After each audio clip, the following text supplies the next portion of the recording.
It's like, okay, this is it. This is our house, you know? And I was so excited because it was like, okay, this is perfect. This is perfect. And like, okay, let's load up in the car and let's go. And then it makes a successful situation if you can look out for your sister wives as much as you wish they'd look out for you. When I went through my hard times, what if I went to someone and they helped me get out? What if they helped me leave my family? We have a beautiful family.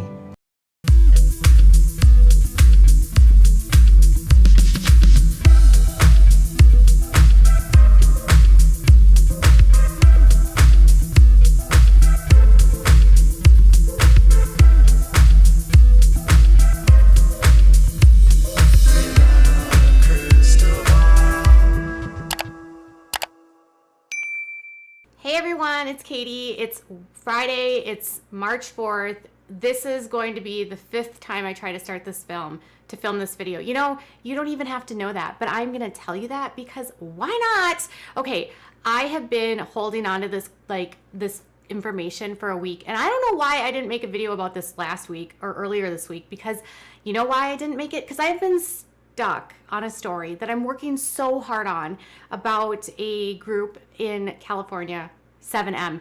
And this is going to be something that I think you guys are going to love. So that video, I'm going to be doing my first one next. And I'm going to be including just sort of a high level of what's going on. And then it'll sort of be like an ongoing story. So let's talk about what is happening with the sister wives, because I have been sitting on this information for like a week and I forgot to make a video on it. And so I am late to the game. So about a week ago, I got a message from one of my subscribers, and they actually had a photograph, and they had run into Robyn Brown at a JCPenney's in St. George, Utah. If you watch the show, you know that Robyn's family is actually from St. George. And my subscriber who was in St. George happened to live in the area and saw Robyn.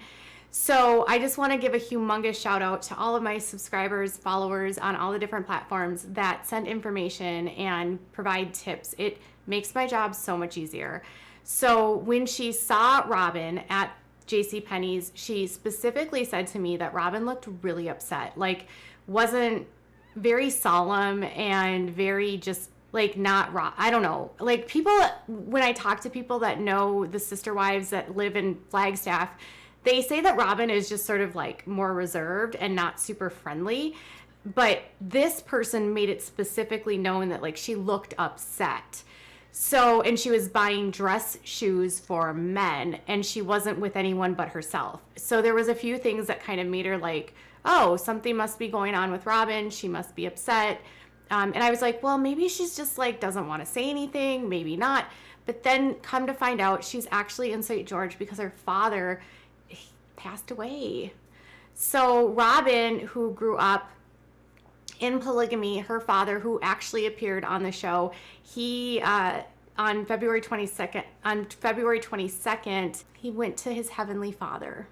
That's actually what the obit says. So it says that Paul Howard Sullivan was aged 80 and he retired from the world to take up residency in our Heavenly Father's carpentry shop on February 22nd. His new role will be overseeing the building of many picnic tables so the inhabitants may sit and enjoy spending time with loved ones. In truth, though, Paul can again put his son, Paul Jr., to work building tables as he sits back and instructs. Paul is the youngest of 9 children, having 2 brothers and 6 sisters, born to Gordon and Blanche Beckstrom Sullivan on September 18th, 1941. So I didn't realize that he had a son that had already passed. But so yeah, he was 80. And it says that he spent most of his childhood in St. George, where he went to school, learned to play the saxophone. Wow, who knew? And was in the marching band. Before graduating from Dixie High School in May of 1959, he joined the National Guard. After graduation, he did 16 weeks in artillery school and served in the National Guard for 7 years. So it says his professional career centered around being a land surveyor, and he worked on Utah Highway Department and State of Nevada's City of Las Vegas and as the assistant city surveyor. He has also done work as a carpenter, helping him rebuild many homes and businesses and building log homes, power line construction, and working with the Forest Service. He was very smart and knowledgeable and could build just about anything when working with lumber. He made many beautiful bookshelves, knick-knack shelves, grill tables, picnic tables, and benches for family and friends. He says that he was a loving husband and father, and he dedicated to living life or death on his own terms and his own code of honor. I wonder if he was in a church. He says he was known for his outstanding principles, integrity, and helping others when needed. He expected others to have the same moral compass. If not, he would defiantly let you know. Paul lived, loved, and wanted to be known for those incredible qualities. He left an astounding legacy, and everyone he came in contact with surely will remember his presence in his life and greatly miss him. He is survived by Carol and Alice. It doesn't say wives either. It says 8 children: Lisa, Brian, Robyn, Cody Brown, Fawn, Mike Bowles, Sandra, Adam, Allred,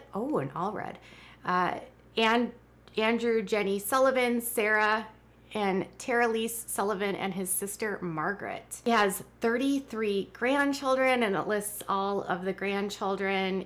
He only listed Robyn's kids. Wow. So he listed all of his kids, but when it comes to Robyn and Cody, he only listed Dayton, Aurora, Brenna, Solomon, and Ariella. Along with 33 grandchildren, he was blessed with 17 great-grandchildren, and he has his visitation was on February 28th.